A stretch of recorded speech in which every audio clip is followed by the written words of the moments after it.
Buenas, mi nombre es Pinto Santa, soy estudiante del profesorado de Ciencias Políticas en Educación Secundaria. La cátedra nos solicitó realizar una síntesis de los temas dados. Me resulta necesario agregar que estos temas nos provocaron un gran desafío a la hora de pensarlos en la situación de la que nos encontramos. Eh, Tanto armar una planificación, que es el próximo tema, como dar inicio a una secuencia didáctica, qué contenido vamos a utilizar, qué herramientas vamos a utilizar y qué nos van a respaldar en esta situación, cómo evaluar, qué tener en cuenta a la hora de evaluar.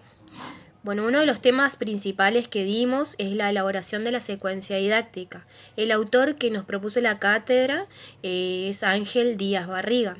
Él establece que la secuencia didáctica es el resultado de una serie de actividades que tiene un orden interno entre sí, que tiene el docente lo que tiene es la intención de recuperar aquellas nociones previas que traen los estudiantes sobre un hecho determinado. Lo que él hace es vincularlo con problemas y situaciones reales, a fin de que esa información que va a acceder el estudiante en el desarrollo de la secuencia sea significativa, que el estudiante aprenda y que le sea útil. Tenemos un punto en partida en toda secuencia didáctica, que es la selección de contenido. Una vez que tengamos la selección de contenido, que es lo indispensable, luego seguimos como una estructura con dos elementos que se van dando de forma paralela. Uno de ellos son las actividades para el aprendizaje y otro es la evaluación para el aprendizaje. Dijimos que se dan en forma paralela y se van resolviendo juntas una con otra y retroalimentando. Esta secuencia también tiene un lineamiento que está integrado por tres tipos de actividades. Una de ellas es la apertura, después tenemos el el desarrollo y luego tenemos el cierre. Otro de los temas que fuimos dando a través de este cursado virtual es el texto dado por Inés Aguerrondo, si no me equivoco, que habla de la evaluación de proyectos. Todo esto dado en la evaluación de proyectos, porque pueden haber miles de proyectos, pero todo esto llevado a la educación. Esta evaluación presenta características complejas que describen dos ejes, o sea que está compuesta por dos ejes. Por un lado, lo educativo, que es el proceso multivariado, lo educativo en sí, tal como tal. Y por otro lado, el proyecto. Ese proyecto que implica o que busca una transformación de la realidad. Y esto lo sitúa en medio de fuerzas y pujes sociales antagónicos, lo que hacen es pugnar o estas fuerzas lo que buscan es unas el cambio y el otras por no cambiar. Lo que establece la autora es que este tipo de evaluación habla de un modelo general de evaluación de proyectos, contemplando como teniendo en cuenta una sociedad muy clásica, muy básica, sin tener en cuenta tampoco su real funcionamiento. La teoría de cómo evaluar, dice la autora, adolece o carece bastante adolece o carece bastante de lo que es tener en cuenta, digamos, escasea tener en cuenta el tiempo y los recursos necesarios para llevar a cabo ese, perdón, esa evaluación en sí. Por eso ella establece que es como algo, como un ideal, como algo que en la práctica no se da con su totalidad. A la hora de realizar una evaluación, hablando de evaluación de proyectos, debemos comprender que cómo está compuesta la sociedad. La configuración específica en tiempo, en espacio, en lugar, que tiene múltiples determinantes. Estos, como hablamos de estos pujes, de la pugna que existe y que cada uno impone uno sobre otro, que se debe tener en cuenta también cuáles son los actores sociales que están presentes y con qué intereses se mueven, si se mueven a favor o en contra del proyecto. Otro tema interesante a tener en cuenta son el uso de las TIC. En este momento estoy usando el teléfono de mi mamá porque el mío no carece de recursos necesarios para mucho tiempo de grabación. Perdón si algo está mal. Bueno, el uso de las TIC es un tema interesante y más actual ¿Qué son las TICs? Las nuevas tecnologías de información y comunicación son una especie de unión de tres, la utilización de tres tecnologías que se han inventado o que han aparecido en el siglo XX. Una es la informática, la telecomunicación y los medios audiovisuales. ¿Para qué sirven esto? A nosotros nos sirven de herramienta, es importante, nos sirve de apoyo en el proceso de aprendizaje de los estudiantes. En estos tiempos que vivimos, en la situación en la que enfrentamos con la pandemia, podemos destacar la importancia de este uso de TIC. Desde el uso del celular para la transmisión de actividades como estamos realizando ahora, la creación de portales o sitios web educativos que le podemos brindar a los alumnos para que a través de ello estudien o vean algún material, la creación de aulas virtuales para la enseñanza-aprendizaje o videoconferencias. Como docente lo que debemos es poseer los niveles de conocimiento y habilidades necesarios para acompañar al estudiante durante el proceso de aprendizaje y asumir la incorporación de nuevas herramientas. A veces, y muchos docentes se ven reacios a conocer nuevas estrategias, formas para llevar adelante el proceso de aprendizaje o acompañarle a los alumnos con estas nuevas tecnologías, y también esto nos va a facilitar el quehacer pedagógico, también el administrativo, todo lo que sea tecnología. Es evidente y siempre fue evidente que existe un problema de aprendizaje en los estudiantes. Esto puede darse por diversos factores, tanto en el aula como a nivel virtual, que puede ser el nivel intelectual del alumno, el desinterés por el alumno hacia un tema, hacia la escuela, hacia el aula virtual. Esta situación también está ligada, ¿y por qué lo traemos ahora? Porque estas situaciones también están ligadas a la forma de enseñanza del docente y a qué estrategias utiliza para la enseñanza. Y es ahí donde es importante, donde podemos rescatar el uso de las TIC que nos ayuden a llevar a cabo esa actividad. Este uso de TICs hace que empuja al docente a crear, a buscar continuamente nuevas ideas y formas de intervención e instrumentos de enseñanza que nos ayuden a que el alumno saque su mayor potencial, el máximo de sus posibilidades. El material lo que establece es que hoy existe un nuevo modelo de educación, que está basado bien en el aprendizaje, en donde el alumno es responsable de su propio proceso de enseñanza y es el profesor el que debe buscar, acompañar, utilizar nuevas metodologías, nuevos medios adecuados que ayuden al estudiante a llegar a cumplir ese proceso de aprendizaje. Lo que debemos buscar nosotros es captar el interés del alumno, captar la atención, motivarlos, más allá de guiarlos con el tema de los contenidos, con herramientas que a ellos les resulten interesantes, que ellos se estén palpando y utilizando y que les son frecuentes en su uso. Por eso es importante destacar el introducir el uso de esta herramienta, tomarlo como una herramienta, llevarlo al aula o al espacio educativo en que se dé y entenderlo como útil para el docente y también para el alumno. Otro tema que vimos es el de evaluación.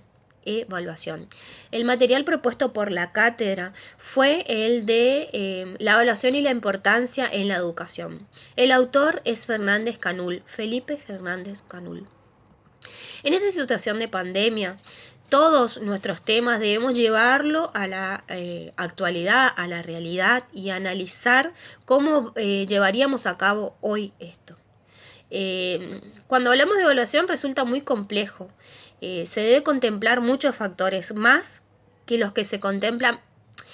Cuando hablamos de evaluación, esto fue evolucionando y cambiando. A ver cómo evaluamos, qué tenemos en cuenta a la hora de evaluar.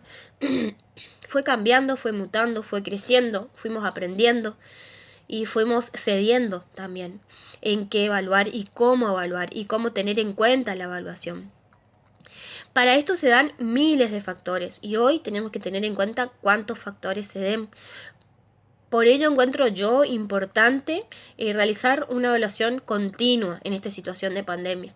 Es decir, que en cada clase buscaría, una vez desarrollado el tema, ya sea a través de una clase virtual o de la manera enviando un material, un contenido al estudiante, lo que buscaría es captar el interés del alumno, buscar la forma de que el alumno participe, de que el alumno se involucre, reflexione y evaluarlo y darle una nota más conceptual. Igualmente hay que tener en cuenta cómo se da la clase, dónde se da la clase, cómo hacemos, qué herramienta utilizamos, porque cada institución encontró diferentes maneras para dar clases o para llevar adelante sus clases. El nuevo enfoque de evaluación, como dije, tenemos que sacar y eliminar esas definiciones tradicionales de establecer un punto por la evaluación o algo como sancionador. Tenemos que usarlo más bien, tenemos que considerarlo como un insumo, como un instrumento a esta evaluación que nos permita también de rediseñar estrategias.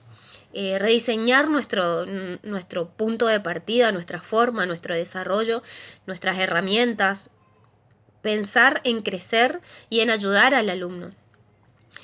Es decir, entonces que la evaluación es un concentrado evidente, un concentrado de evidencias, que permite y que nos brinda información valiosa de los alumnos en relación de los objetivos que nosotros nos planteamos a la hora de planificar.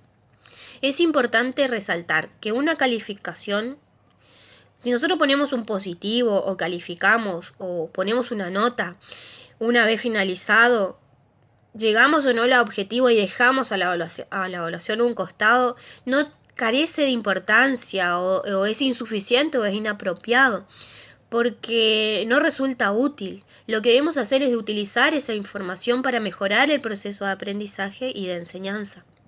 Otro tema que vimos son las capacidades que deben tener el docente. El material que nos brindó la profe es el de Feldman, Daniel, y también nos brindaron la información o nos propusieron buscar la resolución 337/18. ¿Qué tenemos que tener en cuenta acá? ¿Qué son las capacidades? El material propuesto por la cátedra dice que el dominio y posibilidad de uso pertinente de estrategias, técnicas y habilidades de un buen desempeño.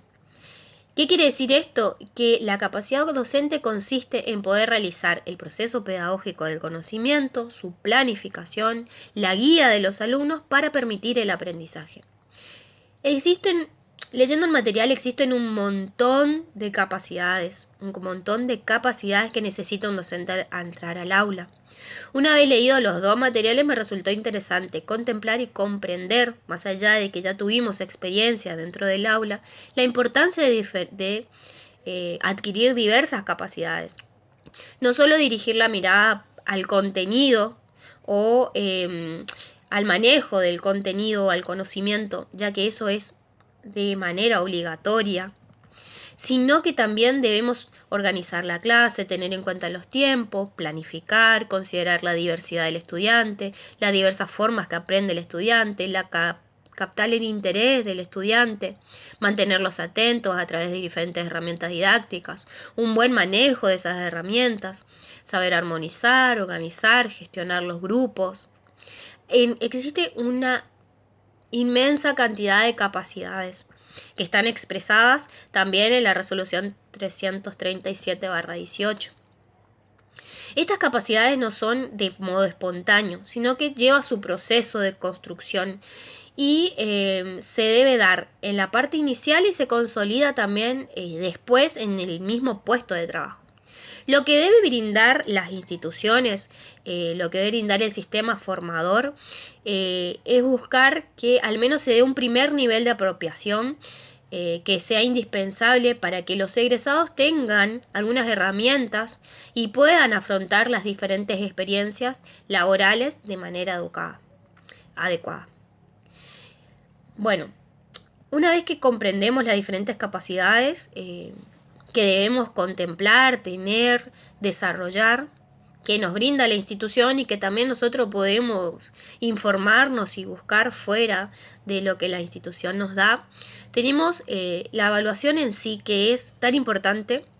Volvemos a lo que es evaluación, que es tan importante en esta situación, que evaluamos, cómo evaluamos, que soy muy reiterativa porque es importante. La profe también nos dio una explicación de cómo son los diferentes tipos de evaluación. Dentro de los diferentes tipos de evaluación tenemos la evaluación de momento, la de intencionalidad, la de agente evaluador y la de extensión. La evaluación de momento tiene 3 elementos. Uno de ellos es el inicial, otro es el procesual, y otro es el procesual y otro es el final. El inicial es la recolección de datos, donde nos ponemos en situación de partida. El procesual es el proceso continuo y sistemático. Y el final consiste en la recolección y la valoración de datos al finalizar un tiempo, un periodo establecido. La de intencionalidad es parecido. Tenemos el diagnóstico, que es con la finalidad de conocer el aprendizaje de los alumnos.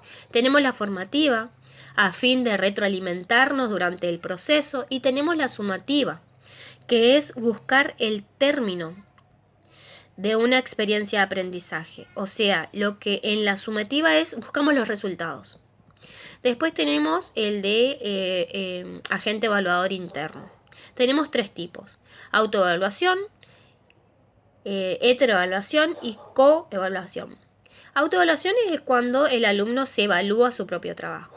Heteroevaluación es cuando los evaluadores son distintos a la persona evaluada. Y coevaluación es el alumno con un grupo. Y por último, y para finalizar, tenemos la extensión. De cómo evaluamos en extensión. Tenemos la global y la parcial. Para todos, la global es cuando tenemos, cuando necesitamos, digamos, abarcar todos los aprendizajes esperados. Y la parcial se centra en el aprendizaje se centra en partes del aprendizaje o partes de aprendizajes que se espera lograr del alumno. Bueno, esos son todos los temas dados hasta ahora. El nuevo desafío que tenemos es armar una planificación a través de o para una situación virtual, ver y respaldarnos por los temas dados hasta ahora, que son sumamente importantes e interesantes y que nos van a ayudar a la hora de planificar. Así que bueno, muchas gracias por su atención y buenas noches.